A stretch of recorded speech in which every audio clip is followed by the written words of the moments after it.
കേരള സർക്കാർ ആയുഷ് വകുപ്പ്, national Ayush mission Keralam, homoeopathy വകുപ്പ്, ചാഴൂർ ഗ്രാമപഞ്ചായത്ത് ഹോമിയോപ്പതി ഡിസ്പെൻസറി എന്നിവയുടെ സംയുക്ത ആഭിമുഖ്യത്തിൽ പഞ്ചായത്ത് കമ്മ്യൂണിറ്റി ഹാളിൽ വെച്ച് വയോജന ക്യാമ്പ് സംഘടിപ്പിച്ചു. ചാഴൂർ ഗ്രാമപഞ്ചായത്ത് പ്രസിഡന്റ് KS മോഹൻദാസ് ഉദ്ഘാടനം ചെയ്തു.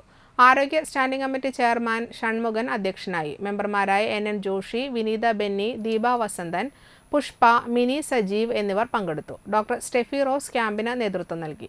സൗജന്യ ചികിത്സയ്ക്ക് പുറമെ സൗജന്യ രക്തപരിശോധന, യോഗ ക്ലാസ്, ബോധവൽക്കരണ ക്ലാസ്, മരുന്ന് വിതരണം എന്നിവയും ഉണ്ടായിരുന്നു. Doctor Hiba Abdul Razak, doctor Steffi rose, Bushra EM ഹിമി, PJ Jisha, Baiju എന്നിവർ നേതൃത്വം നൽകി. വളരെ ചെറിയ നമ്പറിൽ മാത്രമാണ് നമ്മൾ ഇതിന് ഈ ക്യാമ്പിന് വേണ്ടി വന്നിട്ടുള്ളത്. കൂടുതൽ സംസാരമൊന്നും നടത്താൻ വേണ്ടി ഉദ്ദേശിക്കുന്നില്ല. ഇവിടെ നേരത്തെ സൂചിപ്പിച്ച പോലെ നമ്മുടെ കേരള ആയുഷ് വകുപ്പും നാഷണൽ ആയുഷ് മിഷനുമാണ്, അതുപോലെ തന്നെ ഹോമിയോ വകുപ്പ് ചേർന്നുകൊണ്ടാണ് ഈ ക്യാമ്പ് ഇവിടെ സംഘടിപ്പിച്ചത്.